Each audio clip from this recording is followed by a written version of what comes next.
Assalamualaikum warahmatullahi wabarakatuh. Halo semuanya, selamat datang di presentasi UAS STKI dari kelompok kami. Untuk judul dari project kami yaitu AI Code Documentation Generator. Sebelum kita masuk lebih jauh, mari kita mulai dari sebuah masalah yang saya yakin kita semua pernah alami sebagai programmer. Masalahnya di mana? Ya, dokumentasi. Menulis dokumentasi kode adalah pekerjaan penting yang seringkali membosankan dan memakan waktu kita. Akibatnya, banyak kode yang menjadi sulit dipahami, serta menghambat kerjasama tim kalian, dan juga memperlambat proses pengembangan. Nah, untuk menjawab tantangan serta rintangan ataupun persoalan tersebut, kami menghadirkan sebuah solusi yang mana sebuah aplikasi web yang menggunakan AI untuk membuat dokumentasi kode secara otomatis, cepat, dan konsisten. Cukup masukkan kode dan aplikasi akan langsung menghasilkan penjelasan dalam bahasa Indonesia ataupun bahasa Inggris, yang hasilnya bisa langsung diunduh dalam format PDF, jadi nggak pakai ribet. Dilanjutkan dengan penjelasan kode. Pada project aplikasi ini terdiri dari dua pilar utama, yaitu app.python sebagai backend dan app.js sebagai frontend. Pada app.py ataupun app.python, itu berperan sebagai mesin utama ataupun backend yang mengelola logika pemrosesan data dan interaksi dengan kecerdasan buatan ataupun AI. Sedangkan app.js itu mengatur tampilan antarmuka ataupun frontend yang mana dilihat pengguna, serta mengelola semua interaksi dan menyajikan hasil dari backend. Dan untuk langkah yang terakhir yaitu demonstrasi ataupun demo, yang mana menunjukkan bagaimana backend dan frontend bekerja sama untuk menciptakan solusi fungsional. Baik, sekarang kita akan membedah app.python. Ini adalah otak dari keseluruhan aplikasi kita.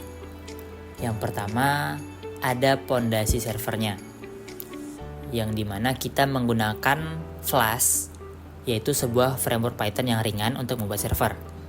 Dan kita juga mengaktifkan CORS, yang mana agar front-end bisa berbicara dengan server kita tanpa diblokir oleh browser.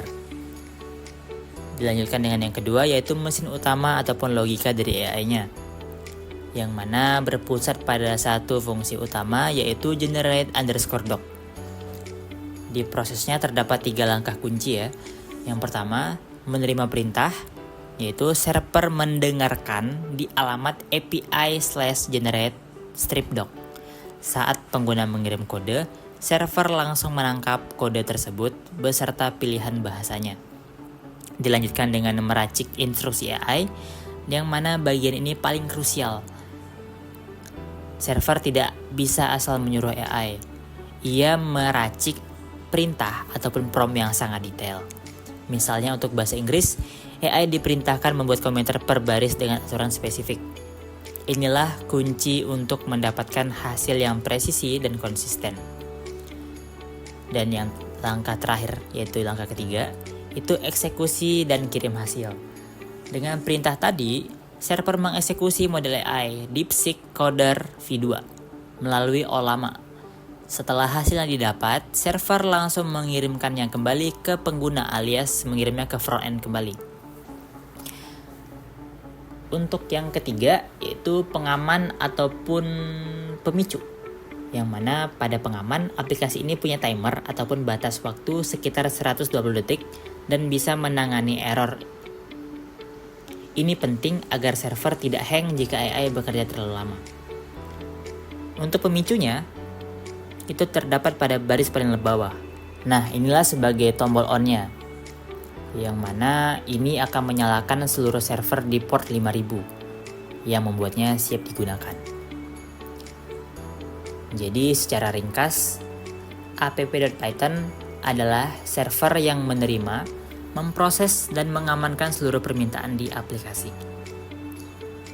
Untuk penjelasan berikutnya yaitu app.js akan dilanjutkan oleh saudara Nazril Afdal Riyadi. Assalamualaikum warahmatullahi wabarakatuh. Nama saya Nazril Afdal Riyadi akan menjelaskan pada PDF app.js. Aplikasi ini berbasis React.js yang berfungsi untuk memungkinkan pengguna menulis potongan kode dalam bahasa pemrograman tertentu. Yang bagian pertama itu import library-nya. Login form, komponen login atau tidak digunakan di file ini mungkin dipakai di tempat lain. Untuk import use state, hook React untuk menyimpan dan memperbarui data lokal. Import Axios library untuk melakukan HTTP request ke backend, digunakan untuk kirim kode ke server. JS PDF-nya library untuk membuat file PDF dari JavaScript. Dan untuk index CSS global untuk styling. Dan bagian 2-nya itu state manajemennya. State manajemennya yaitu bagian cons,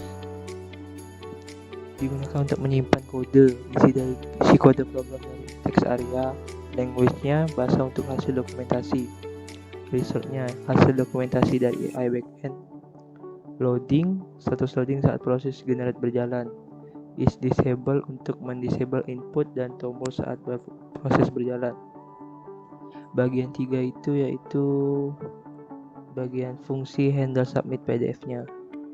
Tujuannya untuk mengirim kode pengguna ke server, backend, atau API lokal agar di-generate dokumentasinya menggunakan AI.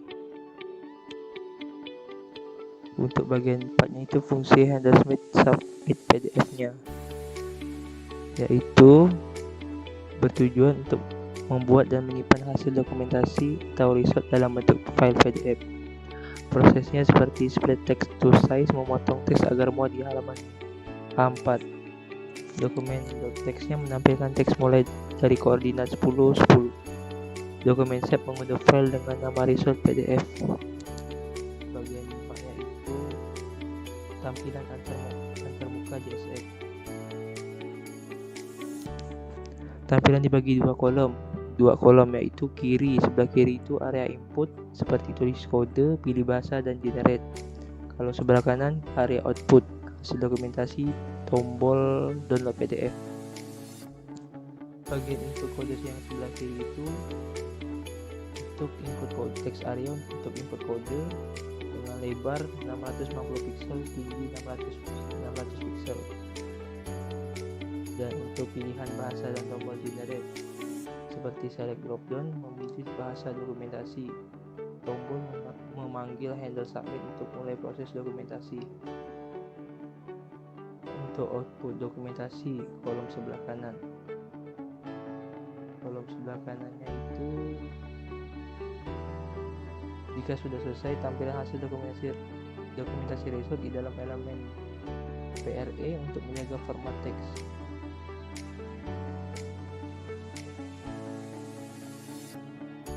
Dan tombol PDF, download PDF. Di bagian button ini akan memanggil fungsi handle submit PDF untuk menyimpan hasil dokumentasi dalam bentuk file PDF.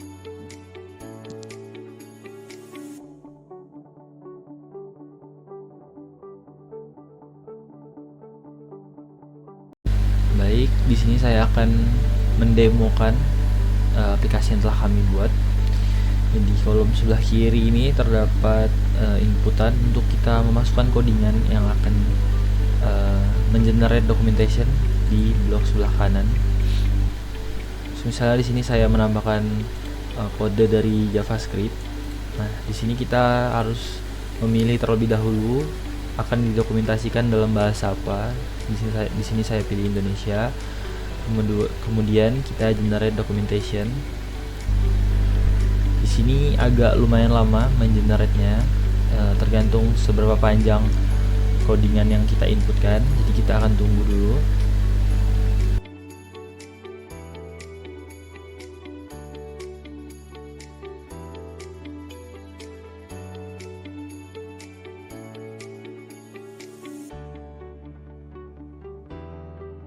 Di sini dokumentasinya sudah tergenerate dan sudah tampil dalam bentuk bahasa Indonesia, dan di sini ada komen di setiap fungsi untuk menjelaskan fungsi yang telah kita buat seperti ini. Kemudian di setiap barisnya juga ada penjelasan. Nah, di sini saya akan mencoba lagi menggunakan bahasa Python.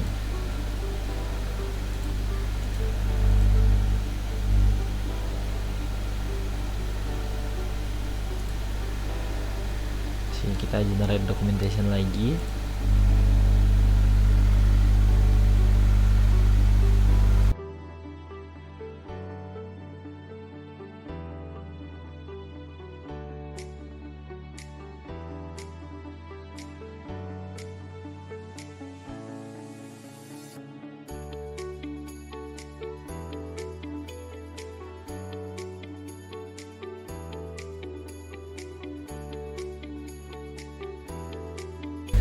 Baik, di sini sudah tampil dokumentasi dari coding Python yang telah saya inputkan tadi.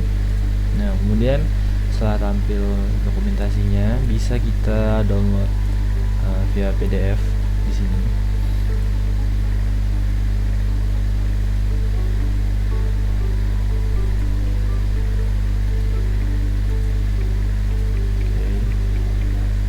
Tampilnya akan seperti ini. Mungkin sekian demo dari saya, sekian presentasi juga dari kelompok kami. Assalamualaikum warahmatullahi wabarakatuh.